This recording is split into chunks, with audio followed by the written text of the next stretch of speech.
William sent 2 words. After Catherine photographed their son seated upright beside King Charles, shoulders squared, eyes focused, face composed with a stillness that had no business belonging to a 12-year-old, she sent it to William's phone in Brazil. His reply came back almost immediately. He's ready. 2 words that carried the weight of everything a father hopes for, and everything a future king must eventually become.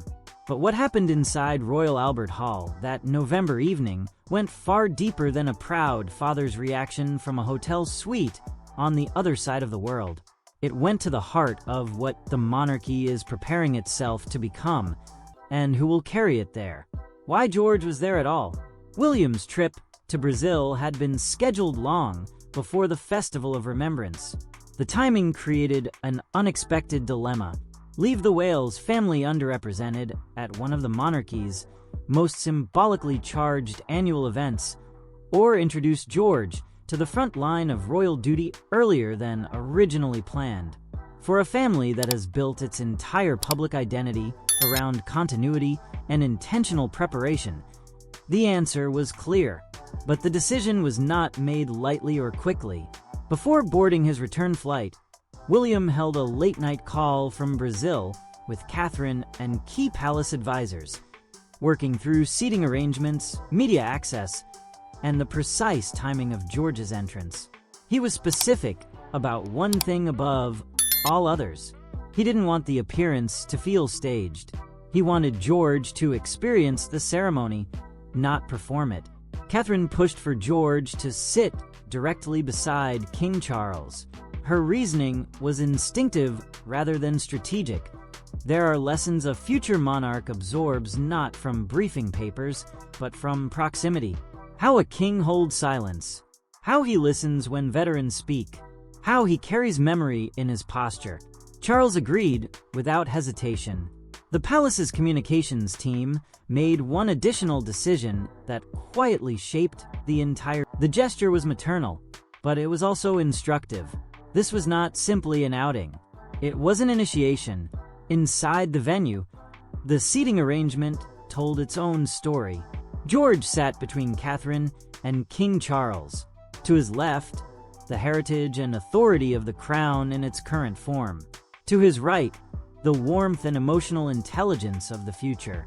One royal historian, watching the footage, described the arrangement as the monarchy's past, present, and future visible in a single row. The observation was precise. Nobody had designed the image for maximum symbolism. The symbolism simply arrived because the people sitting in that row actually represented what it suggested. How he carried it, what many expected to be a touching but modest appearance, quickly became something else entirely. George was not merely present. He was performing the role, and doing it with a quiet competency that caught palace insiders genuinely off guard. His posture mirrored the king's. Shoulders squared, feet still, hands folded neatly in his lap. He did not fidget. He did not whisper or allow his attention to drift. When the veterans' choir began a solemn rendition of Abide With Me, Catherine glanced at George briefly to ensure he was steady. He responded with a small nod, barely visible to cameras but unmistakable to those nearby. It was the unspoken language she has spent years building with her children. Guidance without pressure, dignity without performance. One moment stood above all others. The 2-minute silence, a test that has historically challenged even adult royals who have attended dozens of these ceremonies. George lowered his head slowly, held completely still, and maintained that stillness for the full duration. No shifting feet, no darting eyes, no nervous hands. In that silence, the boy seemed to step into something larger than himself. When the orchestra broke the quiet with a powerful hymn immediately afterward, he was the first among the younger royals to sit upright and return his attention to the stage.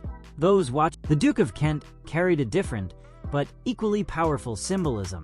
A man who had stood beside royals at these ceremonies for more than 7 decades, who had observed a young Queen Elizabeth at her first wartime commemoration, who represented the final living link between the monarchy's wartime generation and its present one. He watched George throughout the evening with an expression that one historian described as a mixture of recognition and reassurance. When he gave a nearly imperceptible nod toward the young prince during the silence, it was not a casual gesture. It was a passing of custodianship, an elder statesman welcoming the next generation into sacred tradition. Sophie, Duchess of Edinburgh, offered a warmer counterpoint.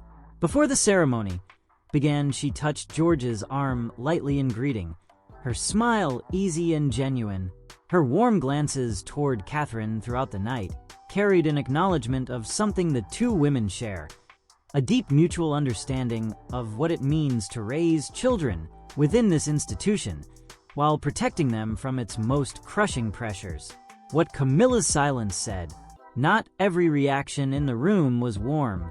Queen Camilla remained composed and professional throughout the evening, but those attuned to royal body language noticed something worth examining. Whenever cameras drifted toward George and Catherine, Camilla's expression became carefully neutral, not disapproving, not cold, simply controlled in a way that read as deliberate restraint rather than natural ease. She turned her head toward the mother and son pair multiple times. Each time her expression reset into the same practiced neutrality. Royal commentators were careful with their analysis, but the observations circulated widely. As George steps forward and public attention tilts increasingly toward the Wales family, the balance of visibility within the royal household shifts. Camilla's measured composure did not go unnoticed. It added an unexpected layer of William's hotel suite and 2 words. In Brazil, William watched a delayed live stream from his suite. Those around him declined to describe his reaction in detail. One insider said simply that he was visibly moved, particularly during the 2-minute silence, when the feed showed George holding completely still beside the king. After the ceremony, Catherine sent a single photograph. George seated upright, eyes focused forward, face calm in the golden light of the hall.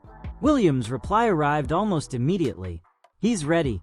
The message became the final frame of the evening. Not the applause, not the formal procession, not the historic imagery of a young prince beside a reigning monarch. 2 words from a father watching his son from thousands of miles away, recognizing something he had been quietly hoping to see for years. What the nation saw by morning, by dawn the images had spread everywhere. The Times called the evening a study in inherited dignity. The Telegraph described George as a young prince who carries the gravity of tradition without losing the softness of childhood. Even outlets typically skeptical of royal coverage noted the authenticity of his presence, his stillness and attentiveness contrasting sharply with the choreographed quality that often defines royal appearances. Veterans who attended in person described him as respectful and genuinely attentive. One former RAF officer remarked that George held himself like his father and listened like his mother. The comment spread widely online because it captured in 12 words exactly what viewers had sensed